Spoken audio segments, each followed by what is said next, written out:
সমাগত ইংৰাজী নৱবৰ্ষ নতুনক আদৰাৰ ব্যাপক উৎসাহ ৰাজ্যবাসীৰ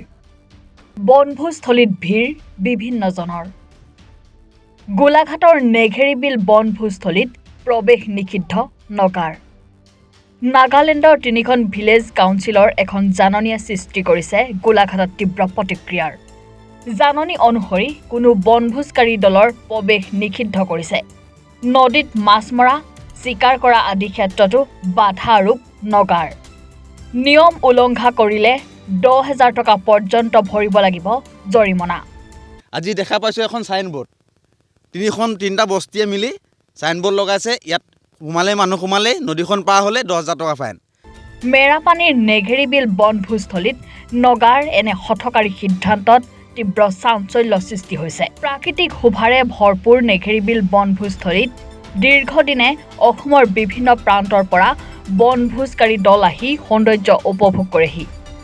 নাগালেণ্ডৰ এই জাননীৰ পাছতেই জাঙুৰ খাই উঠিছে মেৰাপানীত কেইবাটাও দল সংগঠন 24 ঘণ্টাৰ ভিতৰত জাননী উঠাই নললে যিকোনো পৰ্যায়লৈকে যাব বুলি হুংকাৰ দিছে বিভিন্ন দল সংগঠনে হেতু আমি কোনো পৰ্যায় মানি নলওঁ আৰু আমি এদিনৰ সময় দি 24 ঘণ্টা সময় দিছো যদি এই সাইনবোৰ্ডখন ইয়াৰ পৰা নতৰাই আমি বিহিত ব্যৱস্থা ল'বলৈ আমি অনুসূচিত যি ছাত্ৰ সন্থা অসম জাতীয়বাদী যুৱ ছাত্ৰ পৰিষদ অসম বীৰ লাচিত সেনা আছু কেইটা সংগঠন মিলি প্ৰতিবাদ কৰিম আমি নগাঁৱে যেনেকৈ ফ্লেগ লগাইছে আমিও অসমত লগাবলৈ বাধ্য হ'ম চাওক আমি এতিয়া ধৰক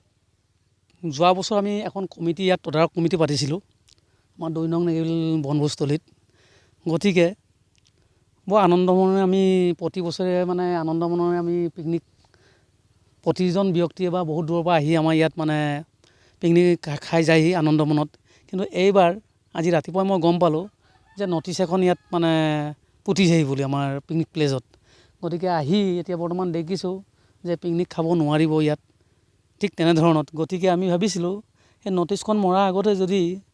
আমাৰ এখন কমিটিৰ লগত যদি আলোচনা কৰা হ'লে বস্তুটো ভাল আছিলে কেনেকৈ কি হয় সিদ্ধান্তটো যে ইয়াত পিকনিক খাব পৰা যায় নে নাযায় নে তেনেকৈ তাৰপিছত আজি অলপ দেৰি আগত মোক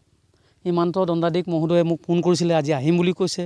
জেগা টুকুৰা চামি বুলি কৈছে কেনেকৈ কি হওক আহক ছাৰে আহিলে মোক লগ কৰিব কৰি আমি বস্তু তদন্ত কৰি চাব ছাৰে কেনেকৈ কি হয় গতিকে আমি ভাবিছিলোঁ বছৰৰ পৰা ইয়াত পিকনিক খাইছে ৰাইজে আৰু অকল মেৰাপানী নহয় বিভিন্ন অসমৰ বিভিন্ন প্ৰান্তৰ পৰা আহি ৰাইজে ইয়াত পিকনিক খায় কিমান বছৰ হ'ল আজি প্ৰায় আমাৰ বয়স প্ৰায় এতিয়া 51-52 হৈ গ'ল কিন্তু আমি যেতিয়াৰ পৰা মানে 4-5 বছৰ যেতিয়াবা আমাৰ মনত আছে তেতিয়াবা পিকনিক ইয়াত খাই আছে চলি আছে এইটো কোনে দিছে এই নটিছটো এতিয়া লিখা মতেতো 3খন কাউন্সিল এনে লুঙাইম মিক্ৰাং আৰু লুংচম 3খন কাউন্সিলে দিয়া দেখুৱাইছে মানে আমিতো নটিছখন পুতোতে আমি নাই গতিকে এই চাইনবোৰ্ডখনতো লিখা আছে য'ত 3টা কাউন্সিলে জইণ্ট কাউন্সিলে দিয়া আছে বুলি কয় গোলাঘাটৰ পৰা কনক দাসৰ ৰিপৰ্ট এনি ভাৰত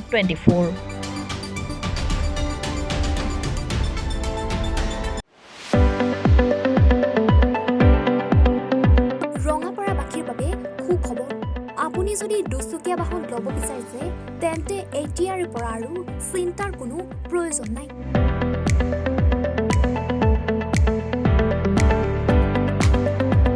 আপুনিও আহিব পাৰে DBP এছ'চিয়েটৰ বাজাজ টু হুইলাৰ ডিলাৰ